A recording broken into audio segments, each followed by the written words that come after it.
I've been working out of a book. This is a Joe Pass book that's kind of about chord encounters for guitar, blues, chords, and substitutions. A 2-record personal instruction program. And I'm looking at page 4, which has some information on turnarounds. The earlier stuff was studying 12-bar blues in F, and now we have some information on turnarounds. So the first example, I'll just read the text and play it. It says, the last 2 measures of the blues is considered the turnaround. The basic turnaround, as seen in the preceding 2 examples, is, say, like F7 and C7. Let's do that again. That's F7 and C7. So that'd be the 1 and 5 chords. Now let's do them as let's add some extensions to those. So I'm going to do F13 and C7 sharp 9. So for the F13, I like to let my thumb come over the top. It's like a F, E flat, A, and D. And the C7 sharp 9, also called the Hendrix chord, Purple Haze chord, that's like a C, E, B flat, and D sharp.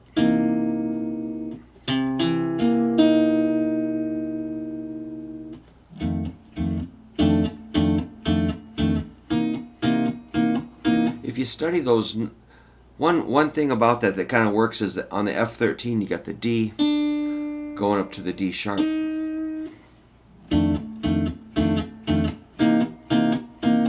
Let's see what happens on the second or the third string. It's the A to the B flat.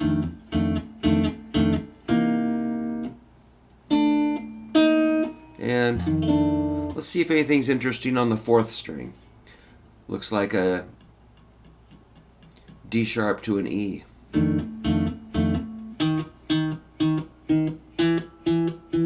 So by dissecting a chord, 2 chords, and seeing how each note goes to the next chord, that's where you learn a lot of cool stuff. Cool. Now, the next example says, to add harmonic interest in this basic turnaround, G7 precedes C7. Alright, to play G7, simply move the F7 chord up 2 frets. So, there's going to be 4 beats on F7, 2 beats on G7, and 2 beats on C7. So again, that's F7, G7, C7. And that's measure 11, measure 12. So a measure of 4/4 can have 1 chord, 2 chords, 3 chords, 4 chords, maybe more. Hopefully not too many more, but you could theoretically play 1 chord per beat. Alright, the third line of this lesson says, to add more harmonic interest, D7 would precede G7. To play D7, simply move the C7 chord, form up 2 frets. So C7, D7. So this would be measure 11, 2 beats on F7, 2 beats on D7, 2 beats on G7, 2 beats on C7. So it's 1, 2, 3, 4. 1, 2, 3. That's a pretty cool little chord cycle just to study. F7, which, let's go back to the kind of common bar chord F7. And D7, you could do this. G7, C7. Just like a C, add your pinky. Just in case you didn't like the thumb thing. Alright, let's do it again. F7, 2 beats. 1, 2, D7, 2 beats. G7, 2 beats. C7, 2 beats. Again, F7, D7, G7. C7. Let's do it again. F7, D7, G7, C7. Last time, F7, D7, G7, C7. All right, the last example on this page is going to be, let's see what he says. Now, working from the standard 1, 6, 2, 5 turnaround, which is what we just did. Okay, yeah, 1, 6. I should have called that out. Now working from the standard 1, 6, 2, 5 turnaround, extensions of these chords are used for color, which I love that word, color. We're gonna, paint those chords a little bit and make them a little more interesting. A new form for G7 is seen at the top of the opposite page is used in this turnaround. All right, that's kind of like what I was doing there. Only, here's something about this book I don't quite get. I think what Joe wants to do is to arch your index and somehow hop over that A string. I don't know how that really works unless you mute it. So I'm just going to do a G7 like this.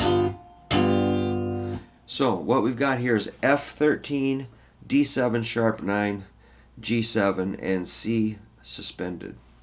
That would sound like this.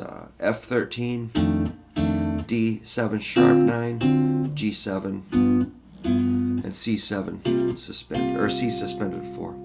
I guess that is a C7 suspended 4 because it's got the B flat. All right, I'm going to try it again. It's F13, D7 sharp 9, G7, and C7 suspended 4. I'm going to do it again. F13, D7 sharp 9, G7, C7 suspended 4. So that note is on the last two chords, the F. So F13, D7 sharp 9, G7, C7 suspended 4.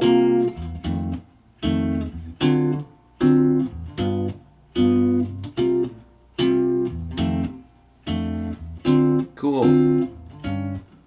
Whoa. Yikes.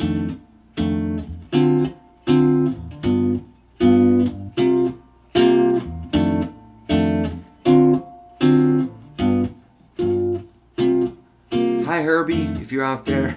I know I have a few friends that check out my videos, and that makes me so happy. So that would be a turnaround at the end of 12 bar blues. I'm going to flip back to maybe the basic 12 bar blues. Flip back to page 1, which is basic 12 bar blues in F. You got your F7 chord,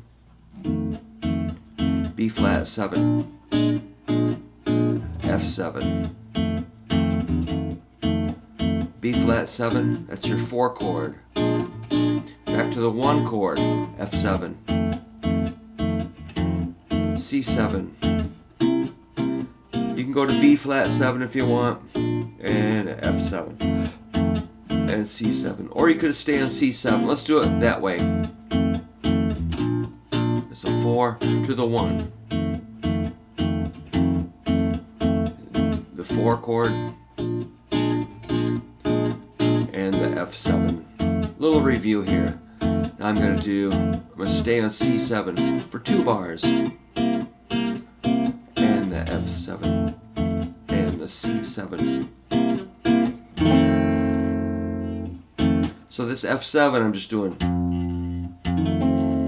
Joe wants us to go like this. Wow. Let's see, I'm going to back up and. So yeah, he just has that bar. I'm going to trust Joe here. That's a weird habit to me. So if I press too hard, I'm going to get that B flat, which is no good.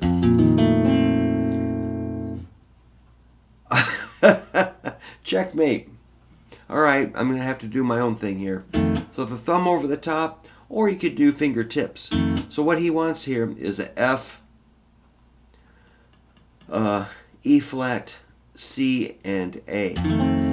So that's one way I've studied this: index, middle, ring, pinky on the first frets, index, middle, ring, and pinky on the second fret.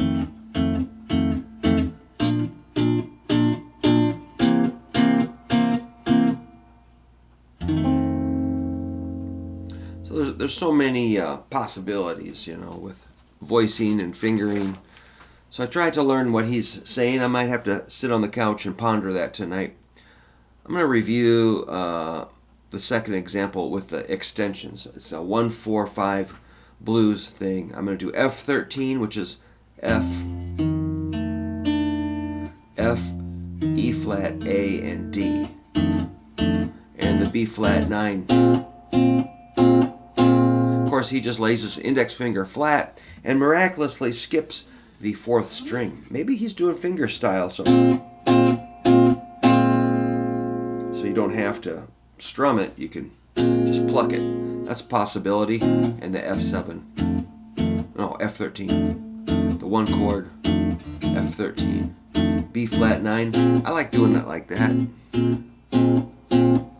F13, the one chord, now the 5 chord.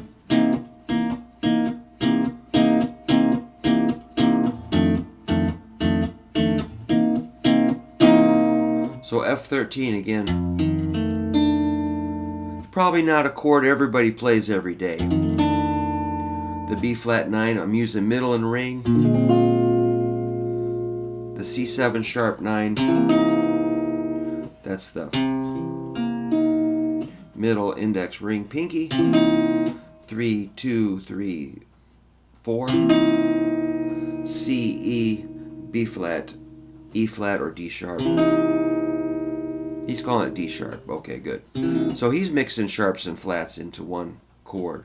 Some people might not appreciate that. So maybe we'll cut this video off here, and I can pick up on page 6 in the near future if you're interested. But this is a super cool book. They're kind of hard to find. I'm trying to think of who gave this to me. Crunch. Oh, my friend Dave Watson. Yeah. Chord Encounters for Guitar. Book 1. Blues, Chords and Substitutions. Best wishes, Joe Pass. And it did come with a record, which is long gone. But if you're interested, have a look for this. It's really cool, man.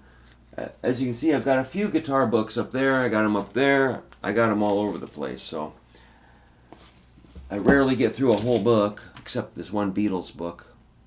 Of every Beatles song, I did study that carefully. But all right, man. So it's good to play a Joe Pass guitar too. That's kind of what got me interested in that, finding that book. All right, that's it. So thanks so much for stopping